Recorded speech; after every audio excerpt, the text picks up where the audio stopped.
Mga kaagri, ngayong araw po ay mag-harvest tayo ng nakatan. Emergency lang po talaga. Kasi sa Friday pa sana ito eh. Kaso lang ngayon Wednesday, nag-message po yung buyer na kukunin na lang daw ngayong araw. So ayan po, dala yung sako. Yung 3 puno nating to be harvested on Friday. Ngayon na lang po talaga ma-harvest. So wala tayong magagawa. Kaysa naman maano yung buyer, madismaya yung buyer. So talagang kukunin na natin ngayon. Yung kambing ko susunod pa dito eh. Gusto pang umabol. Pinapasok nila dito yung taniman na maya baka madisgrasya yung mga tanim dito sa loob. Talaga itong mga kambing mga meme talaga. Diyan na lang muna kayo sa labas. Mag-harvest na tayo dito.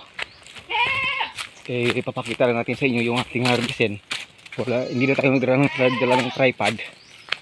Kasi nga, hindi na, maghahol ka sa oras. Mga kaagri.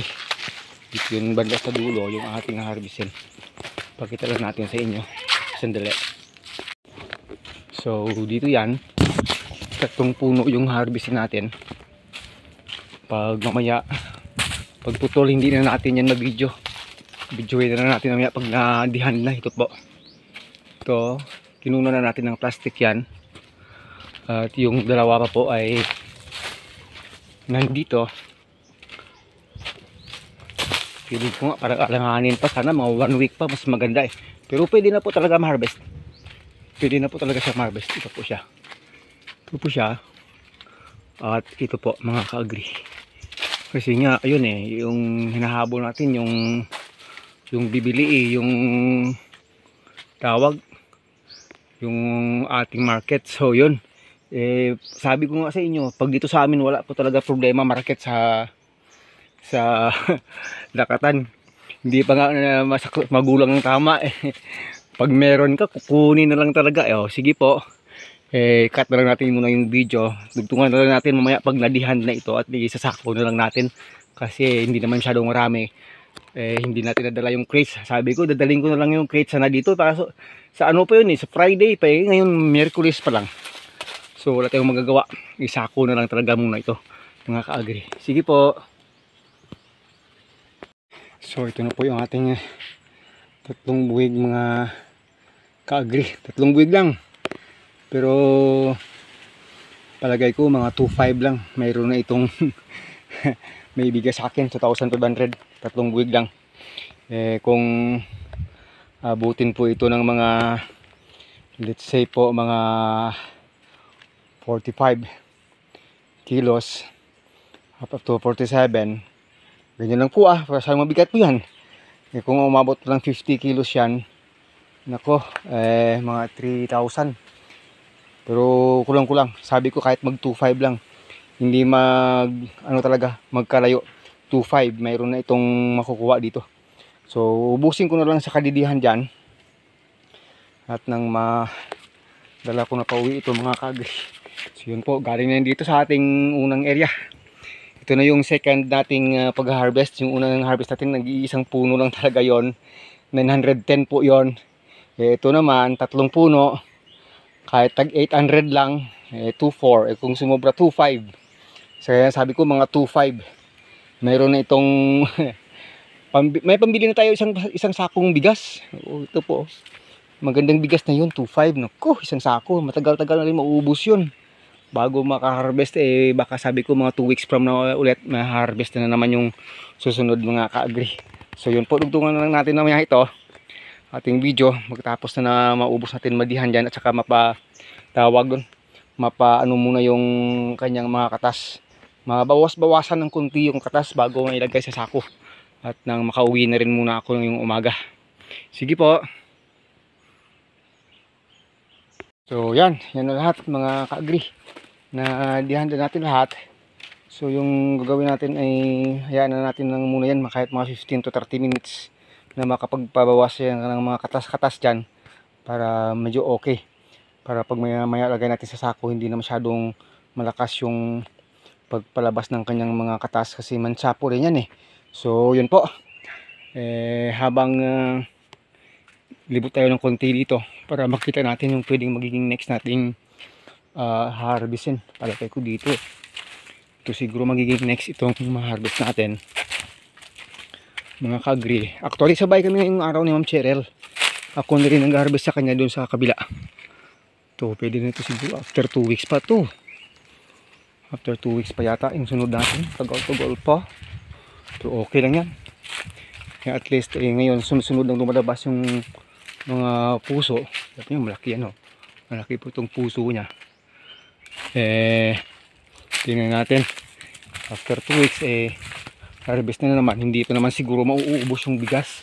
Isang sako sa loob ng 2 linggo. Nako, 3 lang kaming kumakain. Matagal pa yun.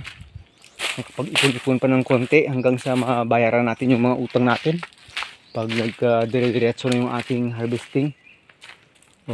Ay, yun nata oh. Pero sa palagay ko mga 2 weeks to 3 weeks pa na nata okay lang yun kahit medyo matagal-tagal pa. Kasi hindi pa naman masyadong marami yung bubunga dito, mga ka-agri. Itong isa medyo may laman-laman na ito. Ito po, matagal pa. 1 month pa, 1 month.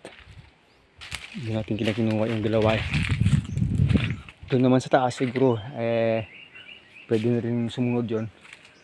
At alam ko hindi naman masyadong yung agwat, matagal yung agwat. Hindi pa yan magbubunga lahat dito na ito. Diyan sa ilalim may magbubunga na rin dyan. Hindi po magtatagal, may magbubunga talaga. Kahit 1 month from now, 2 months from now. Pwede na talaga yan kasi biglang tumaas yung mga saging. Palabas yung mga bunga, ito palabas na rin Oo, palabas na. Kahit nga siguro ito malapit na rin itong lumabas. So yun po. Itong napunit na plastic, matagal-tagal pa ito. Mga ka-agri kasi nauna pa yun Yung malaki dun nauna pa yun Tingnan natin. Ito nga ganda na nauna pa ito. Ito po 8 months po ito, nauna po ito. Yan, medyo malaki na talaga yung yung bulas ng bunga niya. Medyo okay na talaga. So yan po Yan.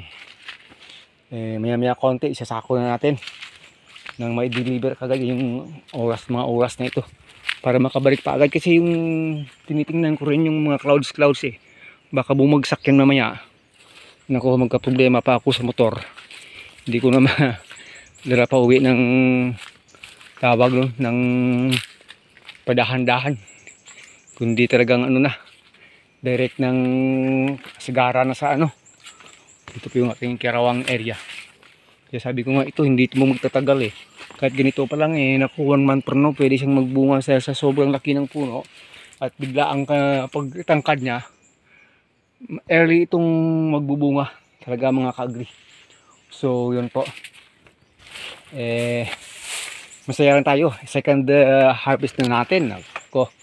Tingnan mo yung papaya Yan bibigay na lang yan sa manok pag nahinog. So hanggang dito na lang muna itong ating video. Dugtungan natin mamaya pag nasako na or else diretso na rin ako. So maraming salamat po kasi baka gahulin tayo ng oras mamaya ganda 1 month pa, 1 month 1 month pa ito. Wow, ito malaki rin ito puso nyo pag umabot ng 7 yan, 8 hands na ko.